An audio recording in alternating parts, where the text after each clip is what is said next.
Hello everyone, I'm Carlo Temblor from PIT 3 Ecomtech Day of Cebu Technological University of Malboal Campus under of Mr. Manuel Scabas, my major instructor.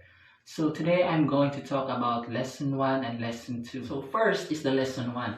There are three types of Lesson 1. First is microcontroller and microprocessor. The second is today's technology, and the third is the difference between microcontroller and microprocessor. So let's go first to the microcontroller and microprocessor. So for my reaction about the microcontroller is a small, low-cost, and self-contained computer on a chip that can be used as an embedded system. A few microcontrollers will utilize 4-bit expression and work at clock rate frequencies, which usually include an 8 to 16-bit microprocessor, a little mixture of RAM, programmable ROM and flash memory, parallel and serial input-output timers and signal generators, and etc. So, my reaction about the microprocessor. The microprocessor contains all of the most of the central processing unit functions and is the engine that goes into motion when you turn your computer on. A microprocessor is designed to perform arithmetic and logic operations that make use of small numbers holding areas called register. Typical microprocessor operations include adding, subtracting, comparing the two numbers, and switching numbers from one to another. These operations are the result of the set of instructions that are part of the microprocessor design. So, the second part of the lesson 1 is today's technology. My reaction about this is that technology today has become one of the most important elements in today's societies, and its roles in our lives keeps getting complex. It is true that it has impacted all sectors of the society and even helped to increase efficiency and effectiveness. So these are the examples of today's technology. When you feel it's hopeless, when you think that you're lost, oh, I will take your hand and we'll rise up from the dust. Oh, here we go, go, go, let us heal and grow. You won't be alone, we're unstoppable.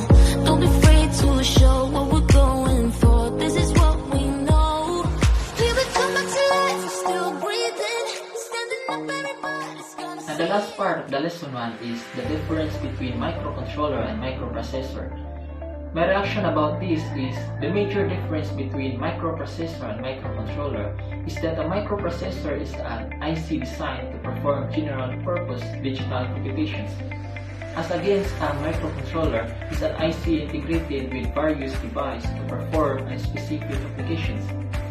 And another important difference between a microprocessor and microcontroller is that the PCB size of a microprocessor-based system is large, while in PCB size of microcontroller-based system is small. Let's proceed to the lesson 2. There are three parts of lesson 2. First is a simple microprocessor application. Second is typical feature of 32-bit and 64-bit microprocessor. Third is evolution of microprocessor. So let's go first to the simple microprocessor application. A simple microprocessor application. My reaction about this is a microprocessor makes our daily life easier because of its low cost, low power, small weight, and vast application every day. So the second part of lesson 2 is typical feature of 32-bit and 64-bit microprocessor. So hopefully, the above explanation has given you a better understanding of what 32-bit and 64-bit mean in reference to hardware and software.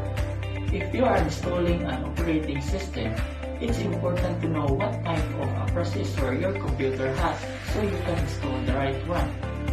If you are installing software, it's important to know what type of operating system your computer is running so you can install the correct version. The most easy today are 64-bit. However, if you have a 32-bit computer, you have no choice but to install 32-bit OS. If you have a 64-bit system but have some mission-critical peripherals that do not have 64-bit drivers, installing a 32-bit OS might be your best option.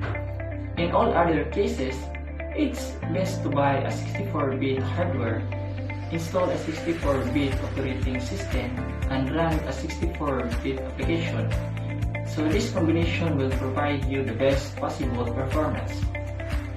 And the last part of the lesson 2 is the evolution of microprocessor. Here are the examples of the evolution of microprocessor.